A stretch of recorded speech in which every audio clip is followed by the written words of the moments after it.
I was a trained painter. The things that I studied and the things that I looked at intently are still in my head, and I can still see all these things, and I can call on these things anytime I want to produce more art. Everything about my life is visual, even though I really can't distinguish color, and I just see blurry shapes. But in my mind, I see it. I told you also that I see projections of something that's inside my eyes that project out. It's kind of color and light and a kind of a kaleidoscope of shapes that change. Especially at night when it's completely dark, I will project this out and not forget that it's not there. I call them visions, but they're things that happen in your brain when your vision starts to disintegrate.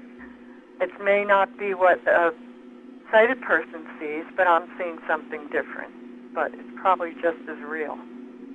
It's complicated. It's part of my seeing are these spots and shapes and colors, and they always move and vibrate, and they're part of my environment. I just got so into it. It got me back to painting. It's like an abstract painting that just keeps moving. It's like when you push against your eyes with your fist and you see colors. Did you ever do that?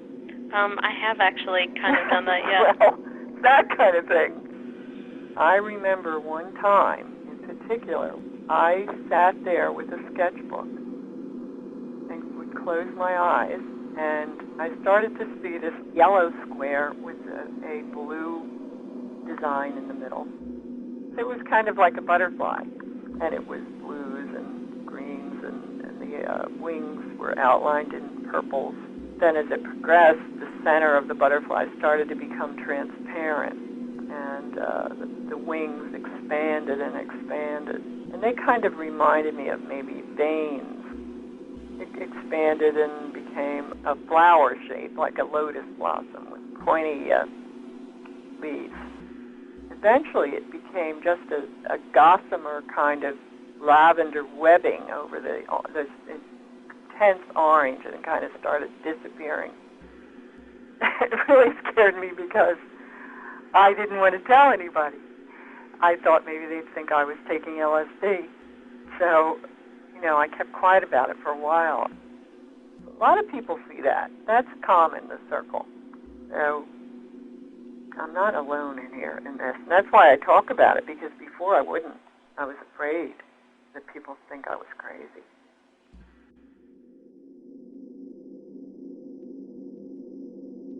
It used to be for me that being able to see beauty was how I felt joy in my life. I was afraid when I lost a vision that I would lose joy. Being able to still kind of imagine things helps me to have more of a feeling of that there's joy. I'm just a visual person. I'm still that way. I have a map in my head, and it's a picture. And in every room I walk into in my house, there's a picture in my head of what that room looks like. Even though the house I live in right now is one that I've never really seen. When I touch something or when I hear something, then I have a picture in my head. And then I'll remember, I'll say, oh, wait a minute, really, you can't see it all.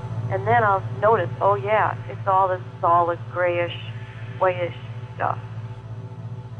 I remember when I first became totally blind, and I would look like where the refrigerator was, and I would think that I still saw it. And I would say to myself, no, you don't see it.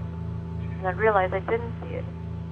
I'm getting kind of more adjusted to not having to see something in front of my eyes. I discovered, too, that I became more interested in the inside of things. When you see something visually, you're seeing only the outside surface of it. But if you can touch something, so you can get a sense of the inside and the outside.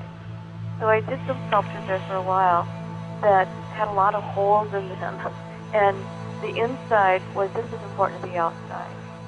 I did one show in which I really analyzed what was beautiful to me as I was going blind. I used to love pastel colors, and things that are very subtle, and And as I was losing it, more and more color became more and more important. Then it was the brighter colors, like red especially. It became, in the intense colors, became really quite beautiful.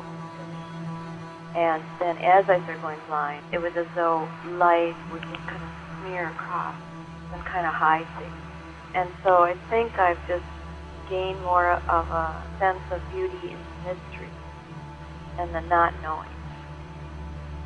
Somehow I must be finding that same sense of joy and beauty in other ways. The writing is doing it, and I find with that, there's a picture in my mind, and what I'm doing in my writing is describing what I see. There were a couple of years there where maybe they call that the dark night of the soul, where I wasn't finding it in anything and searching for it, you know. And it's been thrilling to have it happen now and then in the writing, in images that show up, the metaphors that can come to me sometimes. I can't imagine not having any visual image, and that's why I guess I'm a visual person still. You learn pretty soon that you visualize in so many ways. Do you say a word and then you have an image about the word, or do you image something first in the brain and then it becomes a word? For me, I think the visual came first.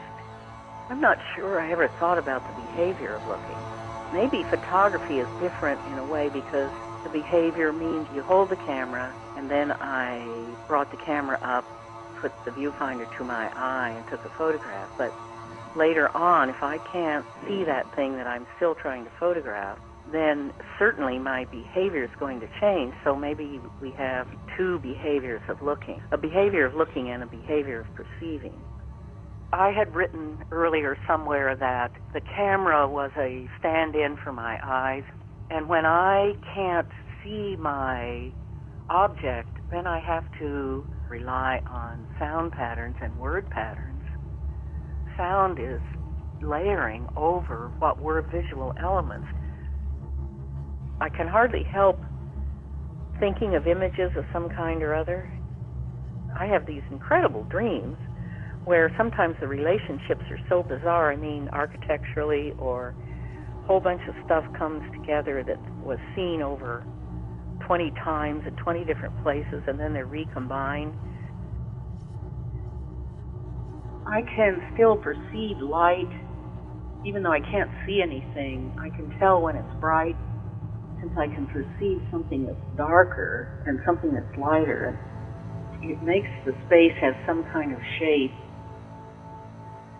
Maybe I have to feel through the space now, as well as having an image of what it is visually. It's kind of crawling through the space to the camera and back. It is a way of trying to perceive the spatial connection as well as the image itself. Maybe they become one. I'm not sure I could define what it means to see because I can't. I mean, I can do it mentally.